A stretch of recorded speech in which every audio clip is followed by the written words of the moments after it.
It really has, because even though it ended shitty, it initially started out very, very good. And, I think that's somewhere that they're going to wind up eventually, whether in movies or in this cartoon. So, all right. Fan service, y'all. So, it's good and bad. This episode has some good fan service in it. Hey, that Days of Future Fast, that's good fan service. That is absolutely cool, because you really have to have been a fan to understand that and catch that for sure. But why do we have Cloak and Dagger and Daredevil in this? Because Like, for they real. push those series and they'll try to push them again. Okay. There's a new Daredevil show coming out. Yeah, is that the synergy? Is that the synergy? Right. So, like, if you're on YouTube, like, so John Krasinski, hey man, you're gonna be, everybody, you should be Reed Richards. Reed Richards. He shows up in that Doctor Strange movie. That's fan service, okay? Because you really had to have been a fan and on the internet to understand where and why that was in there. Okay, that's okay. Xavier shows up in that same movie. That's bad fan service, because it wasn't necessary. It was just like, oh yeah, we can do this because he's here today. That's Disney putting their dick into the butter. Huh? That's Disney putting their dick in the butter. Yeah, I understand. But that's what I'm saying. Like, in this episode was kind of full of that.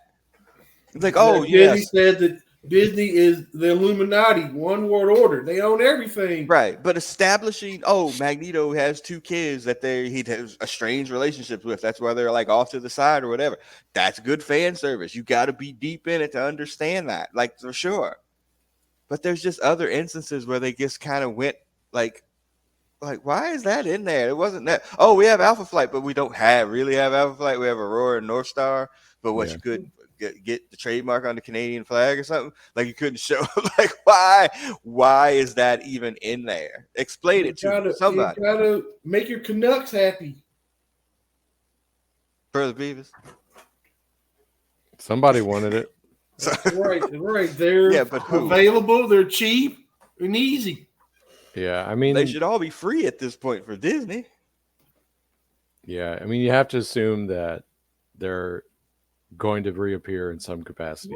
Right. There's an end goal. If we're making movies about the Marvels and other shit and the Eternals, then yeah, these other things are going to show up too.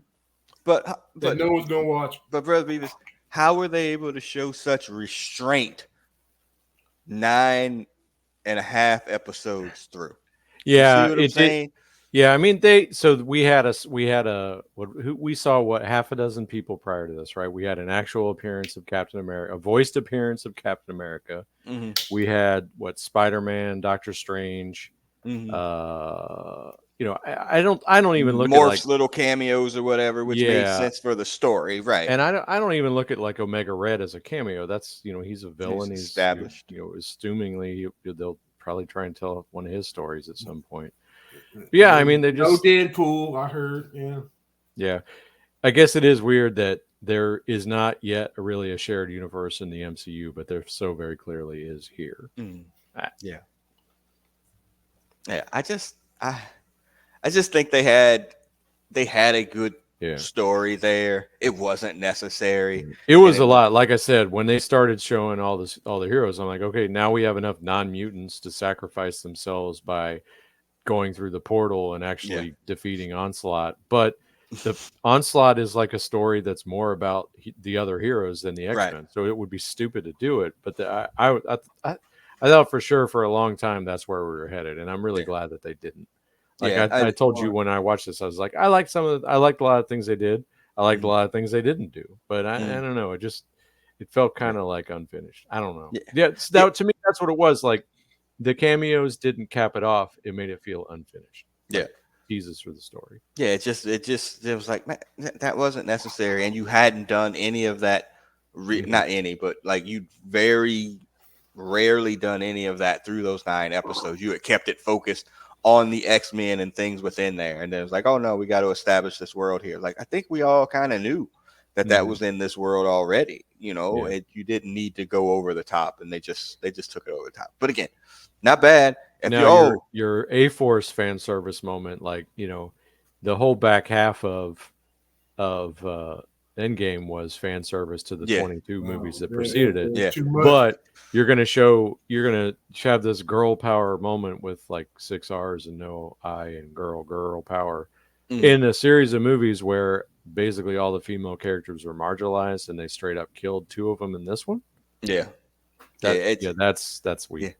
And again, the other again, if you're on YouTube, Plus like- Pepper in this Pepper in the Yeah, fucking that's Iron Man terrible. armor has to go. and then and the other one that I have up here, if you're on YouTube, is the the Spider-Man one, where all three of the are together. I mean, the whole movie is kind of Mhm. fan servicey, but you knew the moment was coming, even though you didn't know that one of the leading up into the movie, you suspected the one was in the movie. So it got the pop that it needed because it wasn't like smacking you in the face. Yeah, But I mean, it was the whole premise of the movie, and it Right. wasn't just like cameos from them two. It was the entire Yeah. cast of all those movies. So it's just it can go either way, and sometimes I think it can go even like how you feel when it actually happens. Mhm. And like that morning watching this show, I was not like ready for all of that.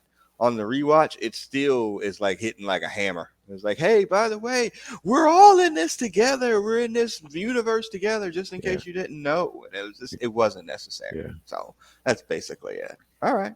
And they and Cap did, like, Rogue did already go after Cap for not caring about mutant problems, Mhm. and they just made it clear there's a whole lot more people who don't give a shit about mutant problems. Yeah, exactly. So that's comic book accurate, at least. Yeah, for sure. I mean, again,